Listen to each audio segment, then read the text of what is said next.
one final edition of T.E.L. before your long holiday weekend as we send you into MD-Dub, a weekend full of sports around Major League Baseball. We set the weekend stage in a critical juncture of this early MLB campaign. But of course, outside of that, it is postseason action in both the association, in the NBA, and on the ice in the Stanley Cup playoffs. A recap of a couple of conference finals contests last night and so much more over these 3 hours. Absolutely. Our job is to get the people ready for this big weekend, Saturday, Sunday, and Monday. But more importantly, let's take a look back at what happened last night and how we can use that information, Ben, to move forward. Maybe it's an RBI prop that's going to cash in. Maybe it's a home run prop. Maybe it's a points prop here, like a Pascal Siakam going over 20.5 points. You never know what we're going to bring up. But the one thing we do know is we will get you ready for this weekend, including getting you ready for a start on Sunday in Paris for the French Open, much to Donnie's delight in hour number 2. But of course, we start with a recap and a review of what we saw last night on a Thursday. First, it was game number 2 of the Eastern Conference Finals in the NBA postseason inside TD Garden, and the Boston Celtics dominant once again at home after surviving and escaping in overtime in game number 1, courtesy of Jaylen Brown. Brown delivers with a 40-point performance to lead the Celtics to a 2-0 series advantage over the Pacers with a 126-110 victory last night in Beantown. Boston easily covers as an 8.5-point home favorite.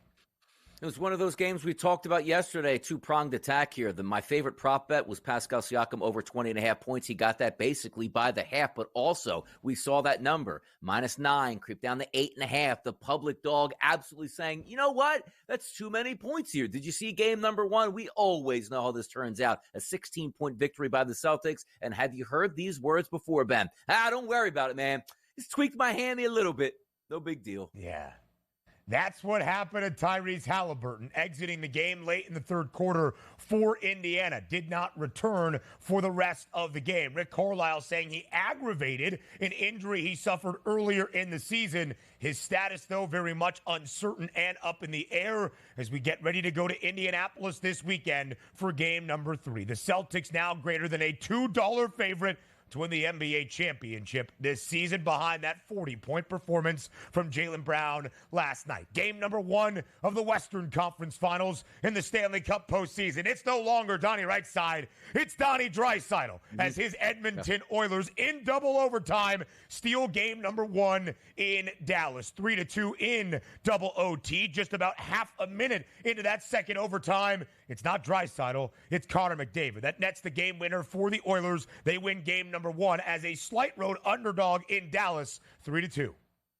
You need your superstars to step up in the biggest moments. I don't know what's any bigger than having a double overtime goal to get the party started in the Western Conference Finals, but also previous in that game, Leon Draisaitl cashes in with a goal. So you're looking to your stars in big moments. The Oilers absolutely cashed in that ticket last night. Fantastic stuff. Yes, they certainly did. Now the series favorites are Edmonton. And what was so fascinating about this series to begin, Dallas was a home money line favorite for the opening game. The Stars a slight favorite to win the West and advance to the Cup final. But Dallas, who has had home ice advantage in each of their 3 playoff series to begin, has lost game number 1 at home in all 3 sets. Not so much home cooking in Dallas for the Stars. Now we go to a wild finish in Chicago between the Orioles and the White Sox. Baltimore up 8-6 in the home half of the 9th inning. 2 runners on for the White Sox with 1 out. Andrew Benintendi skies up into the infield. Ball is caught by Gunnar Henderson, but the umps call an infield fly rule, but then also runner interference on Andrew Vaughn for Chicago in front of the shortstop, Gunnar Henderson. Did not look like interference, but regardless, the game comes to a close on one of the worst calls you will ever see, and that included Iowa and Illinois in the Big Ten baseball tournament yesterday in Omaha. The O's win 8-6. Yeah, by the way, watching that play over, I mean, the baseball umpire is probably the worst in sport if you compare all of the referees / umpires that you can deal with. And yesterday, the one thing that I don't like sometimes about the NBA, but I understand, hear me out on this, Ben. How many times do you see an N1 play where it's sort of ticky-tack? If the ball goes in, they don't call it. If the ball misses, then they blow the whistle late. All right, you're going to get your 2 free throws. In this instance, even in a worst-case scenario, if it didn't interfere with the play and the catch was made, it's no big deal. If the catch was not made and you want to go back and call that like after the, no, that's going to be a double play because you interfered, I'm fine with that. Nobody would have watched that singular play yesterday and thought interference on a player there in any way, shape, or form. Just a horrendous call to end the baseball game.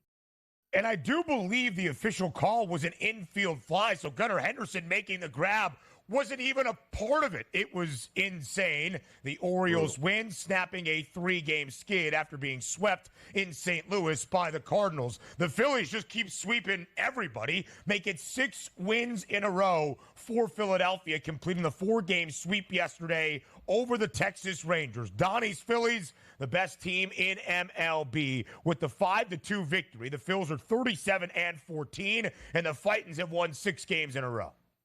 It's incredible. The Phillies' best start, or best period, I should say, since 1892. It lets you know they're doing some historic things right now. And also, they have the Colorado Rockies on deck, so who knows how far this extension of this unbelievable period will go. But keep in mind this.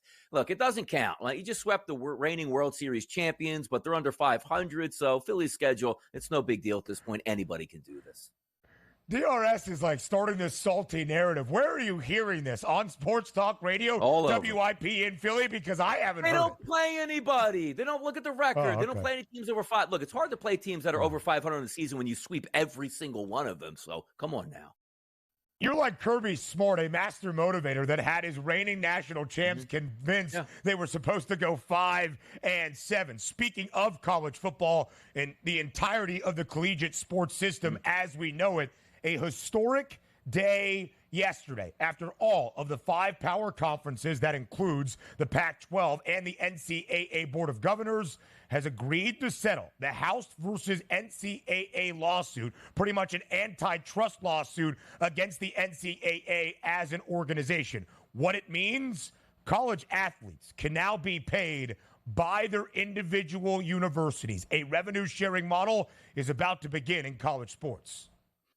Look, again, Ben, if it does away with the bowl season and gets rid of about 45 college football teams that are meaningless, I am all about this. But I'm old school. I don't think any of these kids should get paid at this point. If you don't want to go to college and it's unfair that they're using your labor, go walk at Walmart for 4 years, then turn pro and hit the NFL. It's that simple.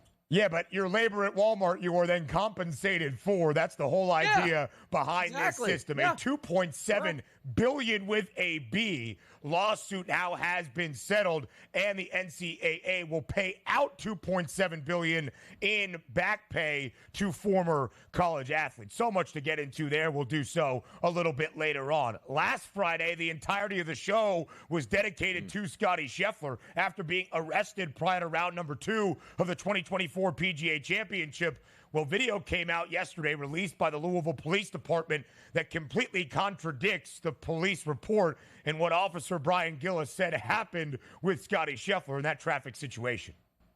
Yeah, and by the way, quick on this point, it's one of those where hopefully nobody is watching this, and I'm going to get in a lot of trouble unless I make up a couple things as the way it turns out. That video is a terrible look for the Louisville Police Department. It really is. His body cam was not on either. He has been cited for that violation. That cannot happen. Max Crosby, in other news, $6 million raise for the 2024 NFL season from the Las Vegas Raiders.